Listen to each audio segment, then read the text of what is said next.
అప్పుల బాధలు వెంటాడుతున్నాయా? అయితే 6 JVR వారి జాతిరత్నాలు ధరించండి. ఢిల్లీలోని ఇందిరాగాంధీ ఇంటర్నేషనల్ ఎయిర్పోర్ట్లో ఏటీసీలో ఒక టెక్నికల్ ప్రాబ్లం రిజాల్వ్ కాకముందే ఇటు హైదరాబాద్లోని శంషాబాద్ ఎయిర్పోర్ట్లో మరొక హైడ్రామా నిలిచింది.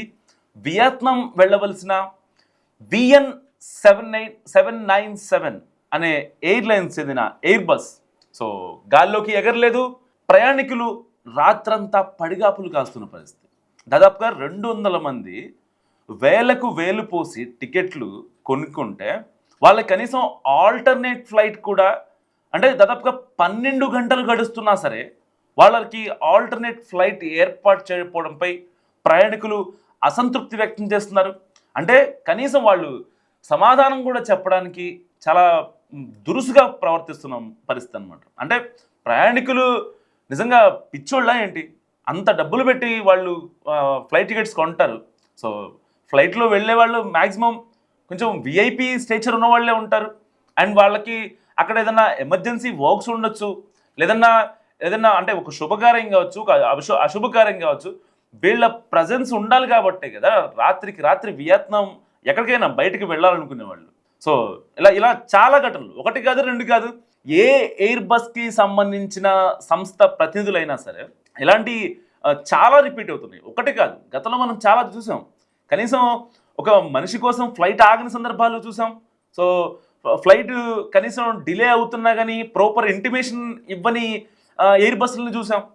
అంతేకాకుండా ఏదైతే ఎయిర్ బస్సు లేట్ అయిందని వాళ్ళు అఫీషియల్గా కన్ఫర్మేషన్ ఇచ్చిన తర్వాత అట్లీస్ట్ వాళ్ళకి లాంజ్ యాక్సెస్ కూడా ఇవ్వకుండా, కనీసం వాళ్ళకి స్టే చేయడానికి హోటల్ కూడా బుక్ చేయకుండా ఇలాంటి మనం ఘటనలు ప్రీవియస్గా మనం చూసాం. శంషాబాద్లో కావచ్చు, పూణేలో కావచ్చు, ఇంకా ఢిల్లీలో కావచ్చు, ఇంకా చెన్నైలో కావచ్చు. సో ఇలాంటి మేజర్గా ఉండే ఇంటర్నేషనల్ ఎయిర్పోర్ట్స్లో మనం ఇలాంటి ఘటనలు చూస్తూ ఉంటాం. సో రీసెంట్గా మళ్ళీ ఇలాంటి ఘటనే, ఒక హై డ్రామా శంషాబాద్ ఎయిర్పోర్ట్లో పునరావృతమైంది.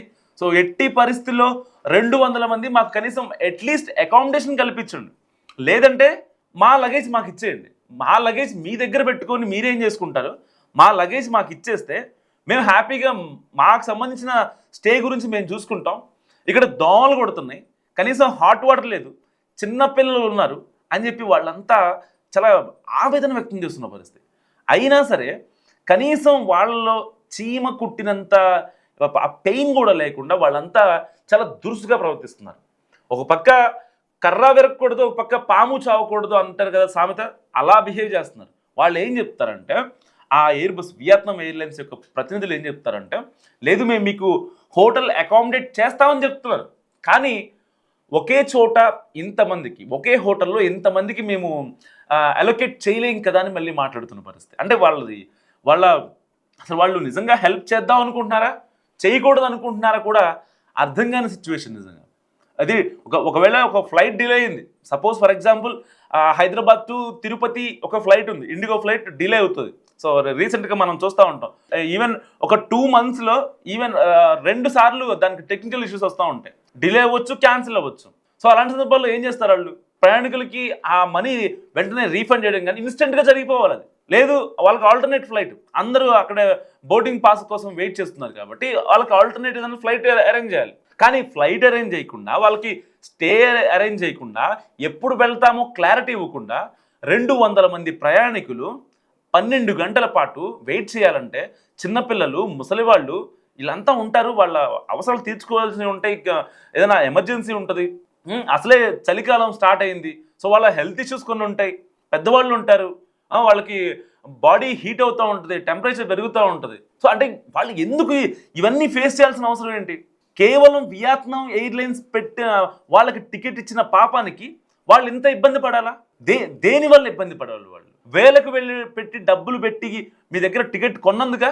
సో ఇలాంటి ఘటనలు ఒకటి కాదు, చాలానే అవుతున్నాయి. కానీ ఇప్పుడు వియత్నాం ఎయిర్లైన్స్ కనీసం రెస్పాండ్ అవ్వని సిచ్యువేషన్. ఒక రకంగా అంటే ఏదో పేరుకి ఒక మాట చెప్తున్నా, మేము హోటల్ అకామిడేట్ ఇస్తాం, మీకు స్టే ఇస్తాం, 2 days తర్వాత మళ్ళీ ఫ్లైట్ ఇస్తాం అంటే, ఈ 2 daysలో వాళ్ళకి ప్రయాణికులకు ఉన్న ఎమర్జెన్సీ ఎవరు తీరుస్తారు? అంటే ఇంత నిర్లక్ష్యంగా ఉంటే ఎలా? ఎవరు రెస్పాన్సిబిలిటీ?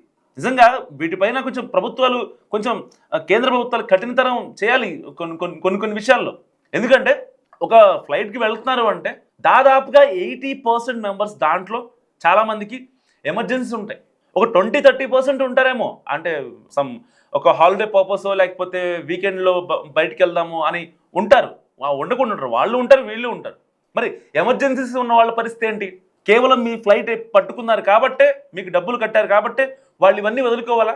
నిజంగా విమానం ఎప్పుడు టేక్ ఆఫ్ అవుతుందో కూడా సిబ్బంది చెప్పకపోవడంతో ఆగ్రహం వ్యక్తం చేస్తున్నారు ప్రయాణికులు.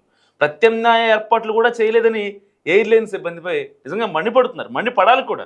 అలా చేస్తేనే వాళ్ళకి ఇంకోసారి బుద్ధి వస్తుంది, ఇలా చేయరు. సో మరోవైపు వీకెండ్ కావడంతో విమానాశ్రయ ప్రయాణికులతో కిటకిటలాడుతోంది. ఈ నేపథ్యంలో విమానంలో 200 మంది ప్రయాణికులు రాత్రంతా పడిగాపులు కాశారంటే ఒక్కసారి ఇమాజిన్ అసలు వాళ్ళ కష్టం ఎలా ఉంటుందో. కనీసం ఎవరికి చెప్పుకోలేం పరిస్థితి. అయితే దేశవ్యాప్తంగా ఏదైనా తరచూ ఇలాంటి సమస్యలు తలెత్తున్నా ప్రభుత్వాలు మాత్రం చర్యలు తీసుకోవడంలో విఫలమవుతున్నాయి. ఇప్పటికైనా ప్రజల ఆవేదనని అర్థం చేసుకోవాలని నేనైతే అనుకుంటున్నా. సో నిన్న కూడా దేశ రాజధాని న్యూఢిల్లీలో ఇందిరాగాంధీ ఇంటర్నేషనల్ ఎయిర్పోర్ట్లో ఎయిర్ ట్రాఫిక్ కంట్రోలర్ వ్యవస్థలో సాంకేతిక లోపం తలెత్తింది. దీంతో విమాన రాకపోకలకు తీవ్ర అంతరాయం ఏర్పడింది. దీని ప్రభావంతో దాదాపుగా 800 విమానాలు ఆలస్యంగా నడుస్తున్నాయి. ఇప్పటికీ స్టిల్ చాలామంది ప్రయాణికులు ఇబ్బంది పడుతున్నారు. ఒక హైదరాబాదే కాదు, చాలా ఇంటర్నేషనల్ ఎయిర్పోర్ట్లో, డొమెస్టిక్ ఎయిర్పోర్ట్లో చాలామంది ఇబ్బంది పడుతున్న పరిస్థితి. ముందుగా షెడ్యూల్ చేసిన పలు విమాన సర్వీసులను కూడా ఇప్పటికే రద్దు చేశారు.